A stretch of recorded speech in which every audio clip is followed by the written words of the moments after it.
Assalamualaikum warahmatullahi wabarakatuh. Anda rindu mendengarkan kajian-kajian dari ustadz-ustadz kita dari Aceh? Kunjungi channel YouTube Maulizul Akbar NAD. Subscribe, like, share, komen.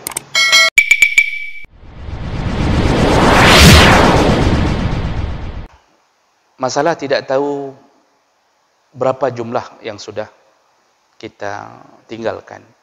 Ini nanti terbahas ke depan, Pak. Tapi karena sudah ditanya, saya jawab berdasarkan petunjuk dari para ulama, yaitu pembahasan ketika membahas al-qadha in jahala adad al-fawaid.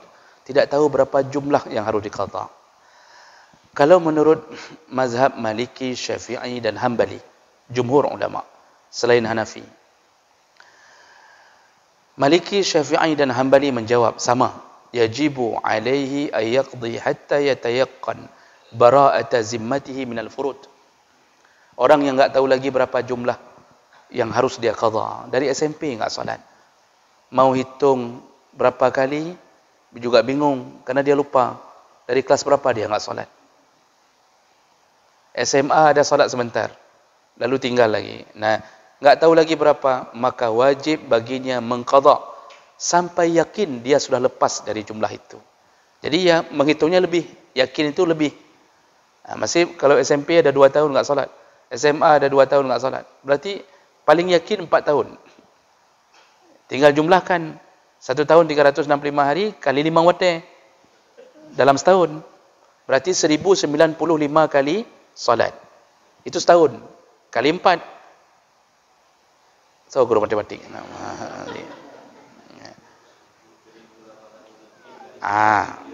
Sekitar hampir sekian ribu, Pak, waktu salat.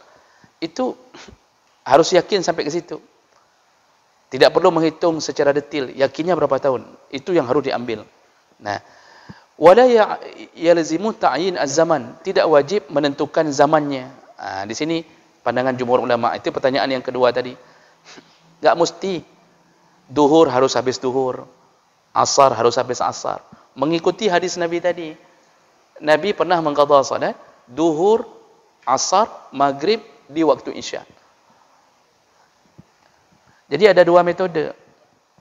Boleh kalau mau mengambil habis duhur, salat duhur sekali dengan niat qadhaan.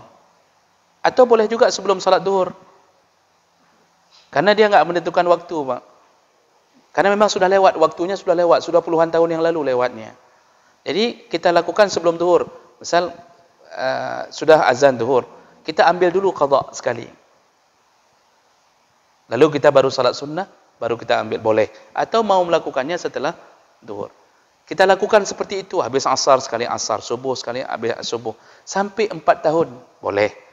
Atau ingin kita ambil sekaligus 1 hari, habis salat isya, ya, kita ambil terus subuh, duhur, asar, maghrib, isya, untuk 1 hari. Kita hitung dalam kalender 1, atau kita buat kayak pemilihan umum Sabtu, kita garis. Boleh tidak? Boleh. Namun yang model begitu biasanya enggak khusyuk. Karena capek. 17 rakaat. Tarawih aja yang sunnah orang banyak yang melarikan diri. Biasanya enggak bisa khusyuk lagi itu. Yang khusyuk cuma qadha subuh sama qadha zuhur. Setelah itu enggak khusyuk lagi itu biasanya. Mau pikiran, Pak. Ya, kadang-kadang ada yang menyesal tengah jalan. Ana mupu pi ko acok lagi nyopi. Kon tinggal-tinggal aja. Qadha itu harus persis seperti ada. Kalau enggak khusyuk, tetap enggak terima Allah. Jadi bukan qadha itu bukan mayang-mayang, bukan pura-pura alah ambil suka-suka, enggak. Tetap seperti kita salat di waktunya. Nah, jadi boleh dengan 2 cara itu. Ya. Nah, kemudian taubatnya ya sambil qadha itu taubat. Ya, itu yang Bapak maksud pertanyaan ini kan, sambil qadha itu Pak taubat, jangan ulangi lagi, ke depan jangan tinggal lagi, Pak. Kalau masih tinggal berarti belum taubat. Walaupun qadha jalan terus, tapi dosa tetap menempel. Karena baru dihapuskan dosa kalau tidak pernah melakukannya lagi. Baru bisa Allah hapuskan dosa itu.